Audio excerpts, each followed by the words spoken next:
네, 모두 반갑습니다. 이번 시간에는 그 대기선도라고 하는 스큐티 로그피에 대해서 알아보도록 하겠습니다. 스큐티 로그피라고 하는 것은 대기과학에 있어서 매우 중요한 부분인데요. 그 이유는 바로 하늘의 단면을 볼 수 있기 때문입니다. 그러나 처음 보기에는 매우 어렵고 복잡하기 때문에 이번 시간에 제가 한번 천천히 스큐티 로그피에 대한 모든 것을 보여드리도록 하겠습니다. 분석은 어떻게 하는지, 그리고 스큐티 로그피를 가지고 뭘 알 수 있는지에 대해서 천천히 알아보도록 할 테니 여러분들도 천천히 잘 따라왔으면 좋겠습니다. 스큐티 로그피라고 하는 것은 대기과학과에 들어오게 된다면 누구나 거쳐야 하는 관문이기 때문에 이번 기회에 잘 숙달하셔서 쭉 기상기사 실기라든지 아니면은 뭐 학과 공부에 있어서 많은 도움이 됐으면 좋겠습니다. 그러면은 본격적으로 스큐티 로그피에 대한 강의를 해보도록 하겠습니다. 개봉 박두. 네, 지금 보시는 것이 바로 그 유명한 다닐손도의 스큐티 로그피입니다. 막상 딱 이거를 보게 되면은 첫 느낌은 바로 와, 복잡하다, 아니면은 되게 눈이 아프다 라고 생각할 수 있습니다. 그러면은 이제 눈이 더 이상 아프지 않도록 한번 하나하나 요소들을 알아보겠습니다. 가장 먼저 여기 보이는 검은색 선은 바로 등압선입니다. 등압선은 가로로 구성되어 있어서 조금 더 보기 편할 것 같은데 위로 올라갈수록 더 고도가 높다고 볼 수 있습니다. 다만 고도로 표현된 게 아니라 기압으로 표현되어 있고, 로그피라고 하는 것은 이 등압선의 간격이 로그 스케일이기 때문에 로그피라는 명칭이 붙은 것입니다. 네, 그러면은 그 다음에 보고 있는 것은 바로 건조 단열선입니다. 건조 단열선은 처음에는 약간 좀 경사가 완만한 것 같다가 이제 급격하게 올라가는 형태를 보이는데요. 우리가 보기에는 경사가 완만하지만 여기 스큐티 로그피 스케일 안에서는 100m당 1도라는 스케일을 갖고 있기 때문에 조금 더 기울기가 크다고 볼 수 있습니다. 즉, 우리 눈에는 보기에는 기울기가 작지만 실제 대기선도 안에서는 기울기가 큰 편입니다. 그러면은 이제 건조 단열선이 있으면은 이제 이번에는 수변 단열선이 있는데, 수변 단열선은 보기에는 좀 경사가 커 보이지만 100m당 0.6도 혹은 0.5도 간격으로 그려진 것이기 때문에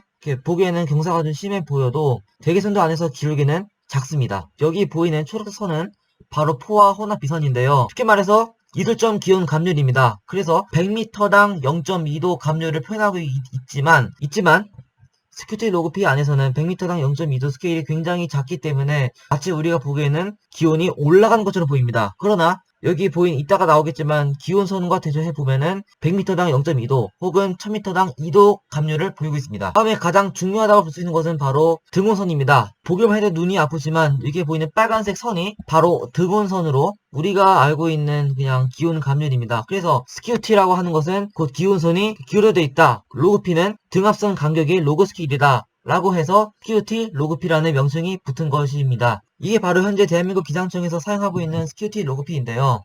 아까 봤던 스케일은 이렇게 되어 있고, 이제 빨간색 실선과 빨간색 점선은 5월 29일 09시 기준의 기온선과 노점 온도선입니다. 그리고 파란색 선은 그냥 그 전날 9시에 기온과 노점 온도입니다. 그래서 지금 4개가 보인다고 해가지고 헷갈릴 필요 없이 그냥 빨간색은 최근, 그리고 파란색은 12시간 전이라고 보면 됩니다.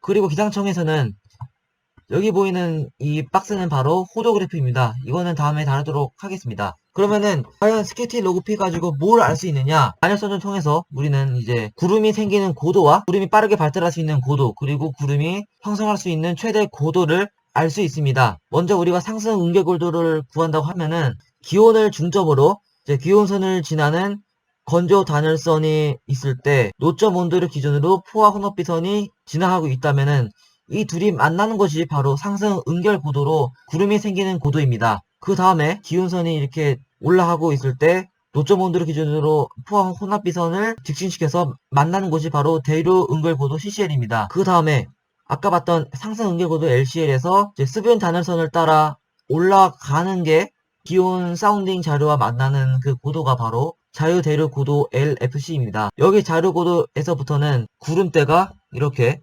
정란원처럼 높이 발달할 수 있는 고도입니다. 그 상태에서 수변 단열선을 따라 계속 올라가다가 이제 기온선과 만나는 이 지점이 바로 평형 고도로 정란원의 최대 탑 혹은 공기가 불어오기 시작하는 고도입니다. 그래서 실제 하늘을 보면은 이렇게 구름이 생기는 곳이 바로 LCL입니다. 그래서 우리는 대기선들을 통해서 이 고도부터 구름이 생길 수가 있겠구나 라는 것을 알 수 있습니다. 그래서 조금 더 구체화해 봤는데요. 상승 은결 고도를 기준으로 그냥 일반적인 구름이 생기다고 가정하고 자료 대류 고도 LFC에서는 이제 이렇게 높이 높이 솟아오르는 적은형 구름이 생깁니다. 그 다음에 평형 고도 EL 고도에서부터는 정란운의 탑입니다. 그래서 어떻게 보면 되게 신기하죠? 구름이 얼마나 생길 수 있고 구름이 얼마나 높이 높이 발달하느냐 그리고 이제 비구름이 얼마나 강하느냐를 알 수 있습니다. 그래서 뭐 실제로 대입해 보면은 여기 파란색 선이 이제 KF 값인데 이거는 이따가 다루도록 하고 그 EL 고도가 있을 때 그 EL 고도가 바로 정란운 운정 고도를 대변하고 이 자를 통해 알 수 있는 것은 바로 정란운이 최대 11km까지 발달할 수 있다를 알 수 있습니다. 당시 이제 2017년 8월달 그날인데요. 이제 서울 강남역에서 찍은 사진인데 보시면은 매우 강한 정란운이 매우 높이 발달하는 것을 알 수 있고 아까 봤던 대기선들을 통해서 여기 보이는 이 꼭대기가 약 11km라는 것을 추정할 수 있습니다. 과연 아까 봤던 EL 고도로 봤는데 여기 보이는 KF 값은 무엇인가? KF라는 거는 그냥 되게 단순합니다. 그냥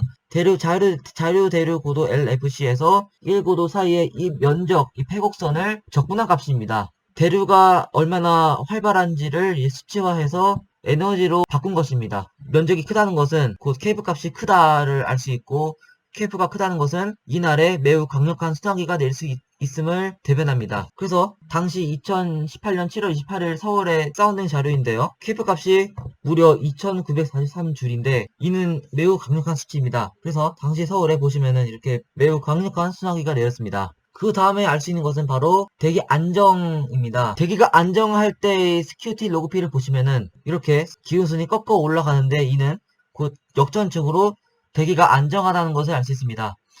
이때 같은 경우에는 뭐 KF는 당연히 없고 자료 대류 고도와 EL 고도는 더더욱 없습니다. 그래서 대기가 안정할 때의 하늘 모습인데요. 여기 보이는 이 층이 바로 이제 미세먼지 층이고 대기 경계층입니다. 6월 20일에 사운드 자료를 보시면은 여기 지상으로 매우 강한 기온 역전층이 있는 것을 알 수 있습니다. 기온 역전층이 이렇게 꺾어 올라가기 때문에 이 일대에서는 대기가 매우 안정해서 미세먼지라든지 아니면은 뭐 대기 오염물질이 축적되어서 다음과 같은 스모그가 생기기 쉽습니다. 네, 이상으로 스큐티 로그피에 대해서 알아보았습니다. 처음에는 되게 복잡하다고 생각했지만 막상 하나하나 들여다보면은 매우 중요한 학문입니다. 구름의 두께부터 시작해가지고 뭐 대기는 얼마나 불안정하거나 안정한지를 알 수 있고 그래서 이번 시간에는 대기선도 즉 스큐티 로그피에 대해서 알아보았는데요. 부디 대기과학과 공부할 때 많은 참고 자료가 되었으면 좋겠습니다. 그래서 이상으로 강의를 마치도록 하겠습니다. 구독과 좋아요는 필수입니다. 모두 감사합니다. 안녕.